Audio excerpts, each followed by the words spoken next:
So, as promised, just some advice and some exercises about managing that back pain during lockdown at the moment.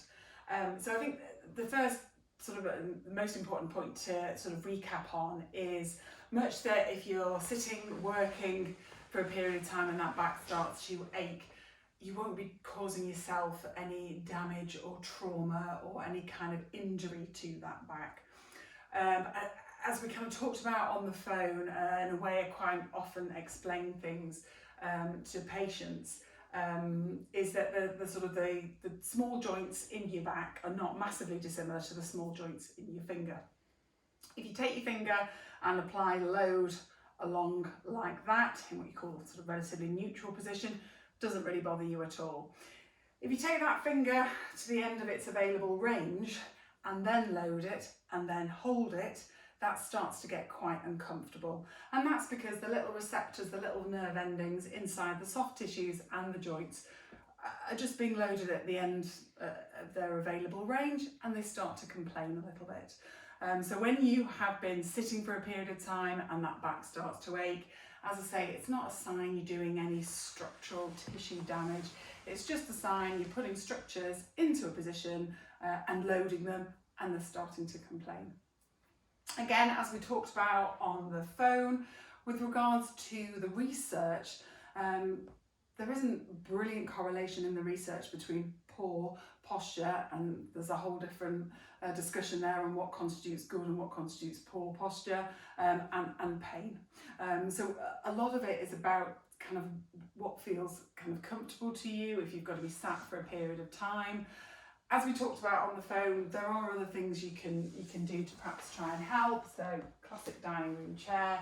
You can make your own lumbar support, but again, it's about sort of what feels comfortable for you.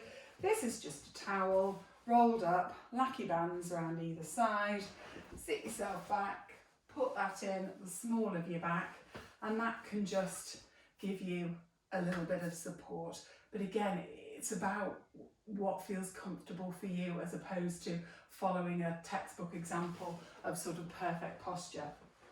So as I said, research doesn't show great correlation between putting your back in a certain position and the development of pain.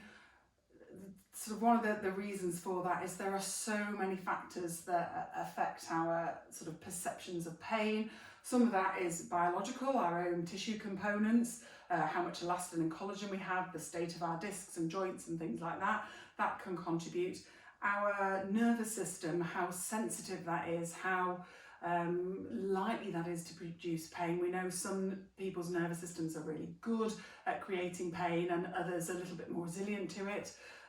Stress, anxiety, worry, all of those things contribute to our experience of pain. So you've got to put all of that into the mix as well. And that explains why some days your back doesn't feel too bad and other days it can be a little bit more troublesome. What the research does show pretty much unequivocally is that exercise is really good for a back. So I very much sort of fall into that camp of thinking it's less about the position we're sitting and it's just the fact we're sat and not moving. At the end of the day, our spines are absolutely brilliantly designed to move, to protect the nervous system and to move. And the issue of sitting is not so much about if I put this in a certain position, I would feel better, but more about the fact we're just not designed to do that for prolonged periods of time, and we're designed to move. And again, research shows there's no particular exercise that stand out amazing for our backs. Pretty much any exercise it is really good for it. There's a couple of papers come out recently that talk very specifically about running. And that's quite often been almost poo-pooed previously, but there's research been done that show lower rates of degenerative changes in spinal discs in runners than in non-runners. So I'm not saying you definitely need to go out and start running, but I am saying, I know we kind of talked on the phone and you said you cross-trainer regularly. Fantastic, carry on with that. It's about what works for you, but doing it regularly. So moving on now to some stretches and some ideas and things that might just help you a little bit. Now again, these are based as much on my personal biases and what I like and what has worked for patients previously, as opposed to being absolute, these are the exercises that will save you back. So have a go, see how you feel, but if you pick up any others, then go with those as well. It's very much about you tuning into what you feel is going on in your back, where you feel that stretch, what feels good. So if things I show you here feel good, go with those. If there's a couple of things that you try and think, that's a load of rubbish, knock it on the head, it's fine. So your first one, kind of more yoga-based exercises, but I say ones I like and ones I've used and ones I've found beneficial. First one to think about is just kind of what you call a forward fold. So that's about getting a lovely stretch through the whole of your spine. So you drop your chin down, roll your shoulders forward, and then just let your spine curl down towards your toes as far as feels comfortable. Shake your head out, let that relax, and just hang like that for a few seconds, and then slowly uncurl as you come up. So quite a lot of people I'll see say, oh, I'm quite good at sort of touching my toes, and they'll go forward like that and reach down. And all you've done in that position is really move your hips. This has stayed pretty still. So when you're doing a fold forward, you really do need to engage with what your body's doing and really think about getting that nice flexion stretch through that lumbar spine. Relax your head and just hold it. And again, you want to uncurl back up and not lead through extension like that. So it's an uncurl and up and round your shoulders and back to neutral. Okay. Next one is your downward dog. So feet more than shoulder width apart, really, facing forward. Take yourself down, walk your fingers out, hands down, head between your elbows. Again, relax that neck. And what you're thinking about doing is pushing your heels down so you'll feel a good stretch through your calf and through your hamstring, and then taking your hips right up towards the ceiling. So the nice one I think about this is that we're getting a good stretch through our lumbar spine, but we're also getting that stretch into that glutes, the hamstring and the calf as well. So it's just quite a lot of bang for your buck. So you hold that for a few seconds. Then you can take yourself into your long arm plank and just hold that for a few seconds. And again, what you're thinking about in plank is keeping that tummy tucked under. So it should be thinking about squeezing your glutes and that lower tummy. Hold that for a few seconds and then let your hips drop down, take your head back and stretch yourself into extension. And again, hold that for a few seconds, then bring yourself back up to your plank, and then feet slightly further apart and take yourself back into your downward dog like that. And that's just quite a nice little routine that you can work through for a few minutes and then drop down into extension. Okay, another one you can do, again a little routine going from flexion to extension.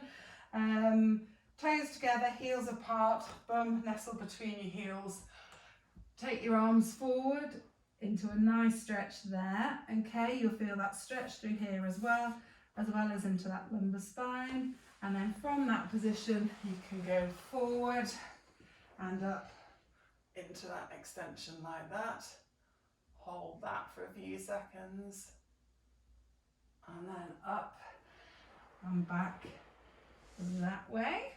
So again, those are working into flexion and extension of that spine. And down and up like that. Nice one for rotation is lying on your back, knees bent, cross one leg over the other. The leg that you've crossed over the top, take your hips slightly that way and then let both legs fall over to the other side. So my left leg went over the top, both legs have gone to the right, arms out to the side, and take your head round to the left as well. And that gives you just a nice rotation stretch through the back. So I'll go the other way, right over left, hips across to the right, both legs are down to the side, arm round like that. Okay. Another good one, particularly for more your thoracic spine, just here, because we tend to end up in that sort of C position, is to sort of stretch this part into extension as well. I'm just going to use a yoga mat, but a rolled up towel would be absolutely fine. You're going to lie that down like that. And basically what we're going to tap into is our shoulders a little bit. So when we take our arms all the way up, in order to get right the way up here, we need this part of our back to be able to extend, okay? When we're spending prolonged periods of time, it can start to feel a bit stiff to go into that position, and again, that can complain. So we're going to tuck our tummies under there. We're going to use that roll there to put us into a little bit of extension, and then we're going to stretch through our arms to get this thoracic spine to extend. So if I show you, so lying down with the roll that way, you might want a cushion or something to support your head. That's along the length of your spine. You tuck your tummy under, and you've got to try and maintain that contact there, because what we don't want is excessive movement there through that lumbar spine. So that stays there.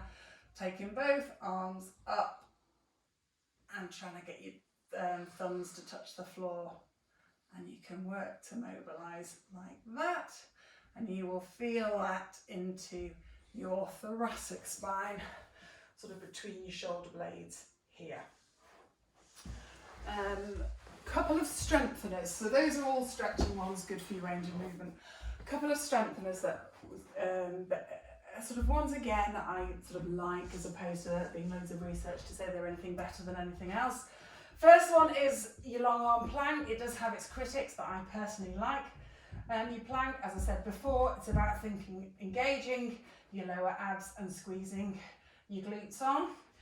Once you can do that and it feels a doddle, you can then start to do things like shoulder taps, like that. So try not to have too much sort of movement as you lift arms up.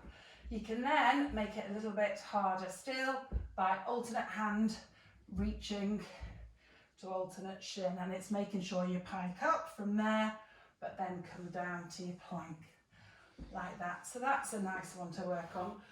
The other good back strengthener I feel that's manageable at home is a deadlift. I'm using weights, but you could use whatever's lying around, tins from the cupboard. So with a deadlift, knees nice and soft, and what you're going to do is take your hips back, keep your back nice and straight. You're aiming for about sort of horizontal with that spine, and then bring yourself back up using your glutes and your hamstrings and your spinal extensors. So it's nice and slow and controlled, down and then a little bit quicker back up. And this is just a nice strengthener, yes, for your spinal extensors, but also for your glutes and your hamstrings. Okay, so there's some ideas on sort of stretches and strengthening exercises for your back. Any problems at all, just give me a call. Take care, stay safe.